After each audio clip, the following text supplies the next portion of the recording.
I'm Neetha Bidway, and this is Good Revenue. Today, we're going to talk about atoms and anxiety, starting with updates on SNAP, autos, the housing market, markets generally, and then we'll get into nuclear updates. If you haven't already, hit the subscribe button. You can find links and resources to everything we discuss in the show notes. Thanks for joining us. First up, SNAP benefits. Over the weekend, 42 million households lost access to SNAP benefits thanks to the government shutdown. A federal judge has just ruled that the government does actually have to provide this money, and this money is already available. There are provisions in the law that allow for emergency funding to be used to help fund the most vulnerable people in our society. This is food for little kids and senior citizens and families. Pretty hard to argue that we should not be doing this, but some are. That's a choice. Now, USDA is saying that they might provide about half of the benefits. Again, this just seems unnecessary when this money has already been set aside for this purpose. And furthermore, the USDA has apparently been trying to dissuade grocers from trying to help SNAP recipients out too. We'll link to a screenshot of an email that USDA sent telling grocers that they couldn't offer discounts to people who are SNAP recipients. And they're citing a rule that's actually used to prevent grocers from overcharging SNAP recipients. So this is another super disappointing and petty use of taxpayer money against people who really need some support, especially as we head into the holiday season. Let's talk about the auto industry glut and cooling sales. Automakers hold 2.8 to 3 million new vehicles. That's approximately a 79-day supply of cars. This is the highest since the pandemic. Jeep and Ram are particularly underwater. They have about anywhere between 123 to 149 days worth of cars, while automakers like Toyota and Mazda have been more circumspect. They've got about 34 to 94 days worth of vehicles, so they have less oversupply. Now, electric vehicle sales hit 438,000 in Q3 as the taxpayer credits were due to expire. Globally, electric vehicle sales are north of 20 million vehicles sold in 2025, and China is dominating that market. They're 47% of vehicles sold. One of the other reasons that auto sales appear to be cooling is that loan prices are not going in the right direction. Even though the Fed just cut interest rates, auto loans have just gone up to 9.41% for new vehicles, and used vehicles are at 14.19%, unless you're a top credit buyer. For those buyers, rates are around 5.5% for new cars and 6.9% for used vehicles. Now, Cox Automotive notes that new car sales are slowing, and they're expecting price cuts of 3 to 5% towards the end of this year. Redfin says we have record low housing turnover. Only 2.8% of U.S. homes sold in 2025, according to new data from Redfin. This is the lowest in 30 years. The top drivers of this slowdown, unsurprisingly, high prices, costly mortgages, and the fact that homeowners are locked into their current, better loans. Redfin's data shows that over 70% of homeowners have sub 5% mortgage currently.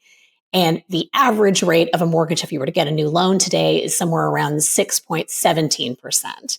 So buyers are hesitant given all the economic uncertainty around us.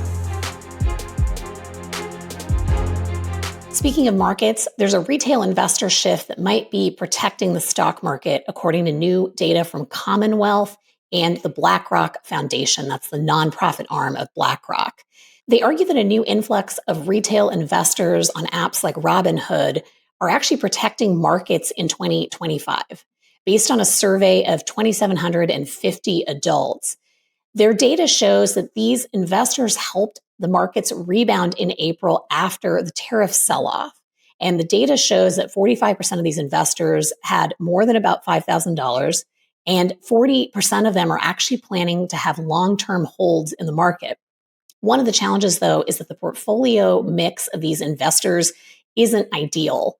69% of them are invested in individual stocks, another 34% in ETFs, and 34% in mutual funds. And so the challenge and the risk here is that because they're not diversified, if the market does go south, these investors might be hit the hardest first. Let's do a big pivot. Mercantilism goes nuclear. Westinghouse has just announced an $80 billion deal with the U.S. Commerce Department. The government has agreed to help pay for and approve the building permits and process for new nuclear reactors. Now, the government is going to get 20% of the profits above $17.5 billion post-issuance. If Westinghouse IPOs by 2029 and is worth over $30 billion, then the government can also convert its share to 20% ownership. So that's the latest in the mercantilism or industrial policy that we're doing here. It's interesting to compare this deal to some of the other high-profile ones in 2025. You may remember back in the spring, the government invested 10% in Intel for approximately a $9 billion stake. There was also the MP Materials deal in which the Department of Defense invested $400 million for a 15% stake in that rare earths mine. In addition, that deal is very interesting because JP Morgan just announced that it helped to close $1 billion in financing backed by federal government loan guarantees. And that's going to basically fund a 10x supply of critical minerals that's supposed to cover all of the magnet needs for the Defense Department. And finally, the most recent investment prior to Westinghouse that we've tracked is one in a lithium mine. The U.S. government holds a 5% stake in the mine and another 5% in the developer. And in return, the government agreed to provide $435 million of a loan guarantee that had already been promised in the prior administration. This deal also includes a 24-year loan and no-cost warrants for the government. Now, the limiting factor for nuclear power is nuclear waste. And I think this is a topic that just doesn't get enough airtime.